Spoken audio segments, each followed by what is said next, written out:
All right, OrthoEd segment 9. This time I'm going to talk a little bit about the things I've experienced in my first few weeks with aligners and perhaps some of the things that are pretty frustrating for your patient.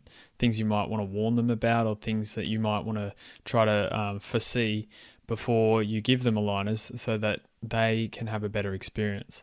Now, if you want to learn about aligners and orthodontics, OrthoEd is just about to release their 2022 Mini Masters series. So if you want to get 10% off, check out dentalheadstart.com/orthoed, and there's discount codes for our listeners. So you can maybe even hear I'm wearing the aligners now. My speech is all pretty comfortable and pretty good now, but there is still a little bit of a lisp, and that's something that I think you get used to, but it is something that's relevant for patients to know. Something I found really interesting was I'm a bruxer, and I always have been, and I've worn a splint for maybe 15 years or so, but after having the tooth out and then aligners in, I had something between my teeth, but it was all completely different, and I was grinding more than I ever have in my entire life. And to be honest, it was actually quite uncomfortable. My jaw was sore. It was generally not a comfortable situation for a couple of weeks because of my bruxing. And so you definitely want to, talk to your patients, warn your patients about that. It has got better, but I'm definitely still grinding in a way that's different, and my jaw doesn't feel as relaxed as it used to with my splint. So I'm, kind of looking forward to one day in the future having a flat plain splint again.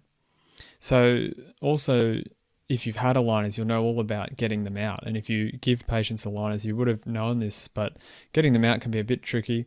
As people learn pretty early on, pop your finger on the inside and pull it down because there's usually no attachment on the inside. So if you pop your finger in and pull it down from the inside, it'll pull it off the back attachments, and then you can basically peel it off from all the way around.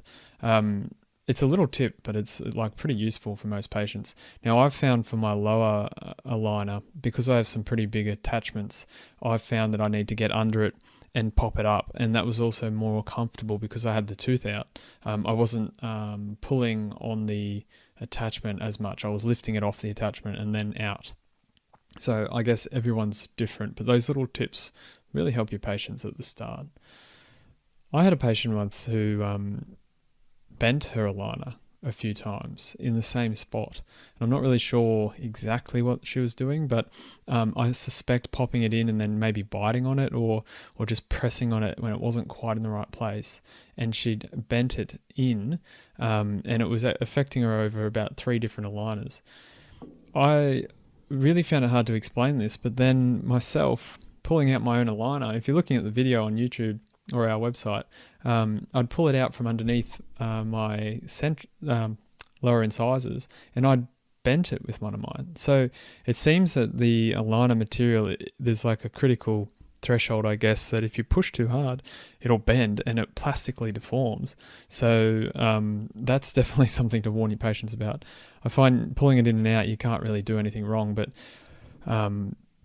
putting pressure on just one little point can damage the aligner. So that's something for them to think about. Everyone knows if you're wearing aligners, you have to change your diet, and it's really annoying. So 22 hours a day. Turns out I like to eat and graze more than 2 hours a day. So it's pretty frustrating to have to avoid eating at the other times. And I'm not going to lie, I certainly have cheated a bunch of times. I usually sip on coffee all morning, and I have continued a little bit, but I learnt pretty quickly that teeth stain really quick with aligners in. So I think that's pretty important to warn your patients. If you're going to cheat, you're going to get stained teeth, and obviously risk of decay and other periodontal issues and things. But I found it was enough to actually do some whitening, just to kind of even things back out. So less cheating going on, but still, it's a pretty hard thing to do. The other thing that many people know about if you've had aligners or see patients with aligners is they have to remove them, and then you end up in like a public place. You've already sat down, and then you have to go to the bathroom or remove them in public. It's definitely a thing to get used to and something to mention to your patients as well. I've found it pretty frustrating. And then if you've removed them, where do you put them? If you wrap them in a tissue, put them on the table, someone could throw it away.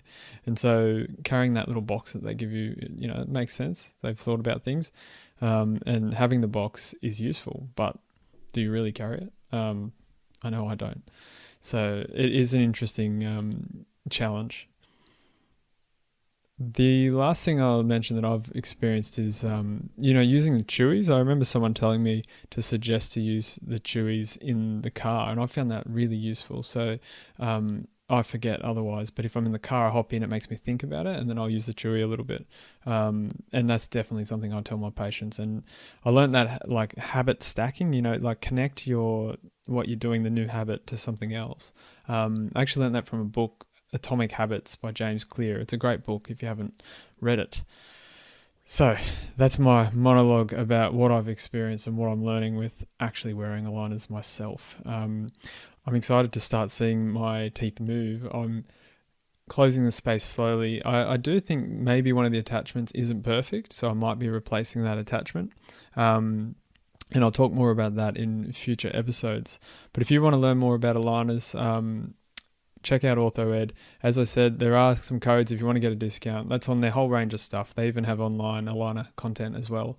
But I hope you're getting something from this. If you've never worn aligners, learn firsthand what I'm experiencing. And reach out, ask questions, or give us some tips if there's anything you think I'm missing. So thank you. We'll see you next week on the Dental Head Start podcast.